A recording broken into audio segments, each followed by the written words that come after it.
tey sama waxtaan dama ko bëgg a tàmbalee ci madame Aïda Mbodj.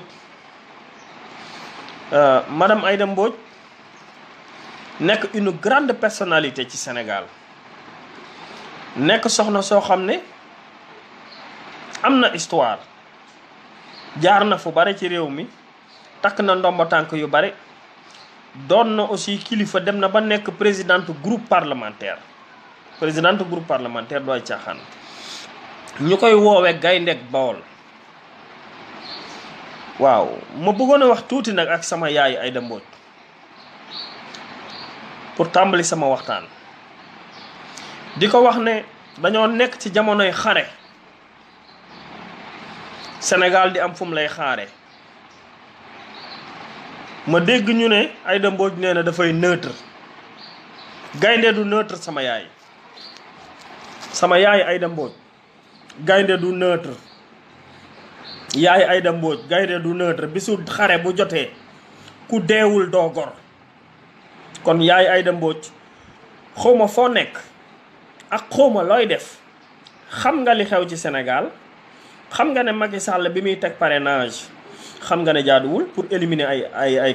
ay adversaire la. xam nga ne conseil constitutionnel bi ñuy sélectionné candidats yi pour éliminer ay candidats la. yow bokk nga C25 xeex nga loolu yëpp combattre loolu yëpp ba noppi ñëw ne damay neutre dëgg loolu bett na ma. waroo neutre soxna Aïda Mbodj maa ngi leen di ñaan ay mbokkam nañ ko jox vidéo bi na ko xool dooma may wax ak moom mbokk bawolam. gaynde bawol du xaar bisu xare muy daw te yow gaynde nga soxna Aïda Mbodj dañ lay woowe gaynde bawol kon yow waruloo fekk Sénégal di xare ak Macky Sall waruloo fekk Sénégal di xare ak waa bitim réew yi nga xam ne ñoo téye tey président Macky Sall xoj ko mu jël économie Sénégal di leen ko jox yow Aïda Mbodj nga toog ne da ngay neutre soo ko defee dootoo gaynde. waaw maa ngi lay woo nag soxna Aïda Mbodj nga xoolaat bu baax a baax li nga xamante ne bii moom laa lay wax soxna Aïda Mbodj parce que damay neutre du wax. su fekkente ne bi da ngaa neutre doonatoo gaynde xar nga maa la ko wax xam nga yaay nga nag nga baal ma waruma laa dépassé mais soxna Aïda Mbodj bisu xare bu Sénégal soxla avenir u Sénégal nekk en jeu Macky Sall di ko caqatee ak i mbokkam jël Sénégal takk ñu ci baat jaay ñu France soxna Aïda Mbodj soo tegul sa bakkan comme say nawle dootoo gaynde am xar nga. loolu nag dama la koy wax ndax tollatuñ foo xamante ne bii wax fa dëgg yàlla war nañoo nekk fii ak Sénégal ak enjeu yi fi mu toll ak Sénégal ni ñu la yaakaare yow yaay Aïda Mbodj ak Sénégal ni ñu wekkee seen yaakaar ci yow ak ni nga xamante ne bi nit ñi ñu ngi lay bàyyee xel nga taxaw ne da ngay neutre soo ko defee amatoo représentativité sa kilifteef wàññeeku na sa kilifteef jeex na. waaw maa ngi koy ñaan nag soxna Aïda Mbodj maa ngi koy solliciter solennellement na réfléchir mu xool mu ñëw ànd ak le camp du peuple ñu xeex fi régime bi jëlee ko fi une bonne fois pour toutes sénégalais yi noppalu. maa ngi lay woo yaay Aïda Mbodj maa ngi lay woo pour nga ñëw jàppale say frère ñëwal jàppale say doom ngir bokk ci xeex bi ngir ñu jëlee fi Macky Sall mii. wante damay neutre moom du wax Bawol fii ay nit ñu am jama fi ne ay gayndee fi ne bésu décision nag kenn du ko daw responsabilité kenn du ko def man boo dawee sa responsabilité yow Aïda Mbodj dootoo amati ma ci man respect. ku ci nekk nag am na sañ-sañu wax lu ko neex jàpp naa ne jamono jii gaynde dëgg ci jamono jii lañ ko war a wonee mais gaynde du neutre. maa ngi leen di nuyu yéen ñëpp Moussa Thiam di nuyu Mokhtar Diallo di nuyu Ndeye di nuyu El Hadj Malick Faye. gaynde du neutre ci jamono jii gaynde dëgg fii lañ koy xamee gaynde dëgg da ngay affiché wu da ngay wane wu ñi nga xam ne ñooy gaynde dañuy wane ne fii lañ jëm fii laa bokk lii laay dund lii laay xeex ñu xam ne yow gaynde nga. mais su fekkente ne bii gaynde gi ngay woote danga ko woote ba pare bisu décision jot nga taxaw waxoo dara naan damay neutre doonoo gaynde am xar nga. ça je vous le dis sama yaay Aïda Mbodj man je ne suis pas d'accord ngay neutre déedéet bisu affiché wu la man je m'affiche je m'affiche et je ne m'en cache pas, je suis avec Idrissa Seck. Ki nga xamantene bi ànd na ak Ousmane Sonko, il n'a qu'à être avec Ousmane Sonko. Ki ànd ak waa PUR, il n'a qu'à être avec waa PUR. Ki nekk ak Madické, il n'a qu'à être avec Madické. Ki nekk ak Macky Sall sax, il n'a qu'à être avec Macky Sall. Mais woneel sa bopp, woneel sa bopp, waxal fi nga bokk ñu mën la xam. Mais mënuloo nekk responsable bu mag ci Sénégal, occupé fi ay fonctions yu mag ci Sénégal, à la croisée des chemins, tout le monde di jël décision nga naan damay neutre. Loolu ku ko def doo nit ku responsable, doo nit ku responsable. Je ne suis pas d'accord, dama koy dénoncer. Aïssata Tall Sall dem na ci Macky Sall, elle a pris une décision, ñu contre ko xeex ko, mais elle a pris une décision. Yow nag soo jëlul décision madame Mbodj, Aïssata Tall Sall sax moo lay gën kon, ndax moom sax jël na décision, même bu fekkee décision bi dafa erroné. Même bu fekkee décision Aïssata Tall Sall dafa erroné, moom au moins jël na décision. Yow soxna Aïda Mbodj boo jëlul décision bokk ci xeex bi à la croisée des chemins, Sénégal soxla ay doomam, Sénégal soxla affiché wu, Sénégal soxla identité, nga taxaw maw sëgg. Aïda Mbodj boo defee loolu doonatoo gaynde. Man kenn dootu la wooyee gaynde ak Bawol ci sama kanam. doonuloo gaynde. Gaynde ak Bawol jamono ji yëf yi méttee, jamono ji Sénégal yaakaare, jamono ji Sénégal bëgge ku leen taxaw, Gaynde ak Bawol jamono jooju lay génn. Mais Gaynde ak Bawol du bàyyi ba Sénégal soxla ko muy tëdd di nelaw. Loolu d'accorduma ci tey, d'accorduma ci ëllëg. D'accorduma ci tey, d'accorduma ci ëllëg te dinaa ko dénoncer. Maa ngi leen di ñaan ngeen yónnee ko message bi ba mu xam ne d'accorduñu ci tey, d'accorduñu ci ëllëg. Affiché wul, waxal fi nga bokk, waxal li ngay def, nit ñi mën la xam. Mais damay neutre du waxu dara, man d'accorduma ci. maa ngi leen di nuyu yéen ñëpp di leen ziar, yéen ñuy dugg si di ma nuyu. La Lion Karimiste maa ngi lay bëggee, Bamba Silla, Toulaye Diaw maa ngi lay bëggee, Bëlëb mon frère maa ngi leen di bëggee, di nuyu sama grand Cheikh Ndiaye, ñëpp maa ngi leen di ziar di leen gis. Soxna Aïda Mbodj laa bëggoon a waxal pour yéen ñi nga xam ne yéen ñuy door a jël en cours, ne gaynde du xaar ba bisu xare jot mu dem di tëddi nelaw. Yaay Aïda Mbodj génnal nga ànd ci combat bi. Yaay Aïda Mbodj génnal nga ànd ci le combat du peuple. Soxna Aïda Mbodj génnal nga ànd ak sa peuple sénégalais bi taxaw di xeex régime bi nga xamante ne bi yóbbe na Sénégal toroxtaange. Kon soxna Aïda Mbodj su dee gaynde nga, su dee gaynde gi ñu lay wooyee ci Bawol, man a yow bokk Bawol, maa ngi nii di wax ak yow, Njaareem laa nekk di wax ak yow, Diourbel laa nekk fii te yaakaar naa ne le cœur du Bawol c'est ici. Kon génnal nga bokk ci combat bi, génnal nga bokk ci xeex bi. Mais toog nag ba deuxième tour di xaar fan la poids bi gën a ëppee pour nga dem fa, loolu du respect, loolu respecté woo Sénégalais yi. Boo naree loolu na nga xamante ne bii man bokk ak képp ku ànd ak man ak képp ku bokk ci man perte nga seen crédibilité. maa ngi leen di bëggee bu baax Thomas jox seen ma sœur Thomas Assane Diagne maa ngi lay bëggee. Sama yaay Aïda Mbodj laay woo, génnal nga bokk ci combat bi. Gaynde du xaar bisu dee mu dem tëdd wala muy daw. Gaynde du xaar bisu dee muy daw. Gaynde bu bisu dee jotee, surtout gaynde ak Bawol, ñu war a xeex inégalité yi am ci justice bi, war a xeex inégalité yi am ci éducation bi, war a xeex inégalité yi am ci santé bi, war a xeex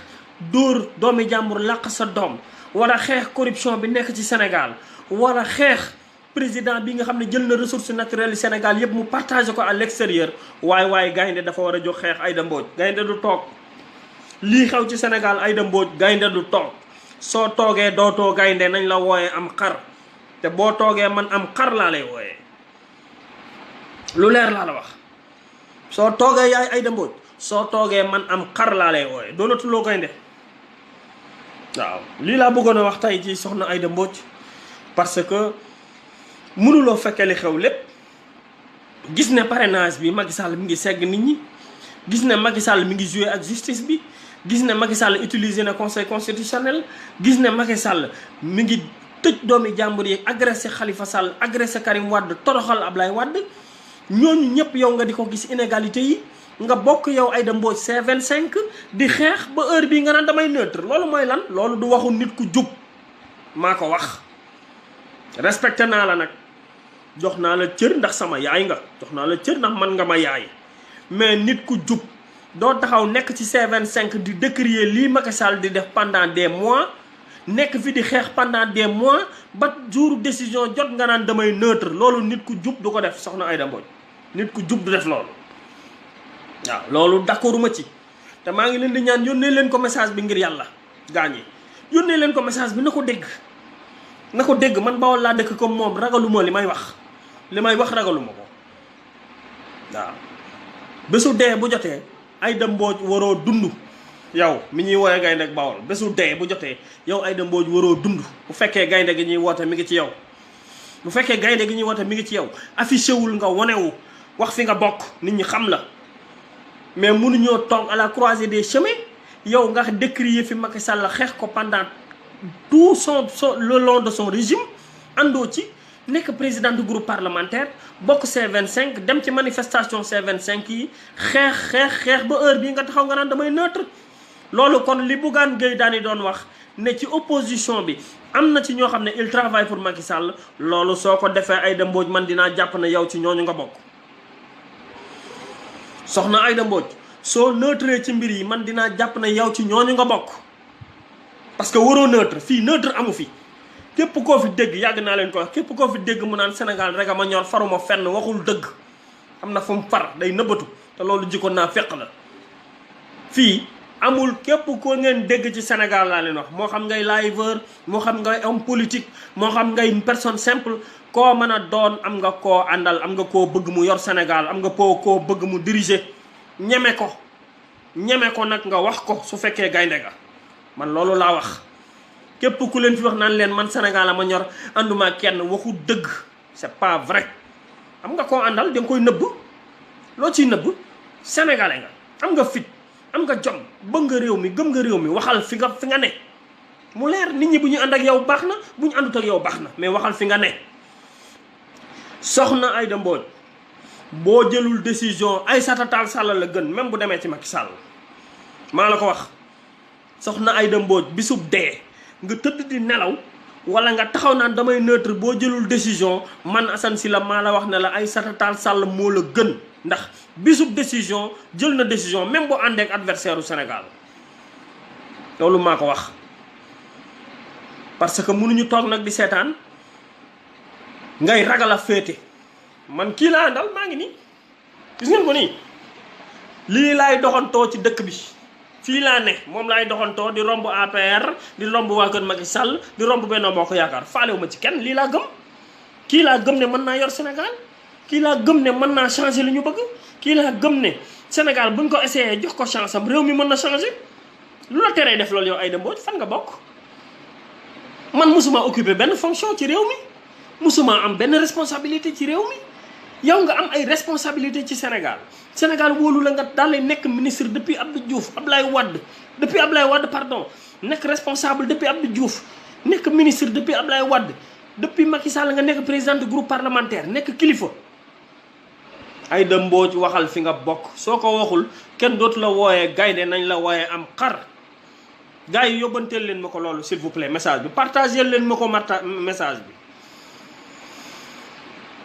maa ngi def parenthèse bu ndaw nag aussi avant may terminer di masaw sunu frère Matar Sène responsable lu Pastef la nekk benn jeune boo xamante ne bi nguur gi dafa radier wala daf ko radier wu ko mais daf ko wàcce ci chef de service bi mu nekkoon ndax peut-être mi ngi Pastef ñoo ngi ciy solidariser wu en tant que doomu Diourbel en tant que sunu frère di ko massaw moom Matar Sène doomu Diourbel la doomu Kër Cheikh la ñoo bokk benn quartier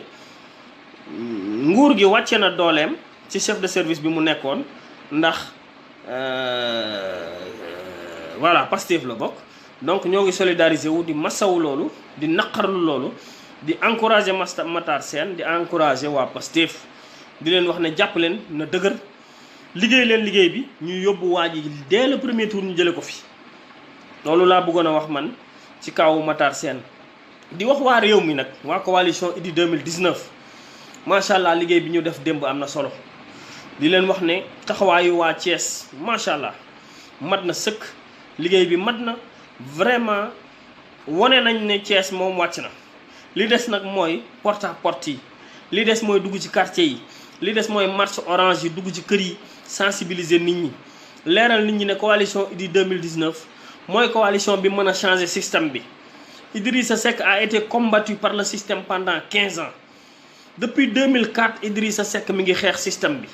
moom mooy ki nga xamante ne bii jar na jàppale may ko doole ngir mu jëlee fi lii nga xamante ne bii moo fi am ci système bii nga xam ne moom la Macky Sall continuer te jëlewu ko lu dul ci Senghor ak Abdou Diouf ndax rupture tuuti Ablaye Wade indi woon na ko fi ci système bi.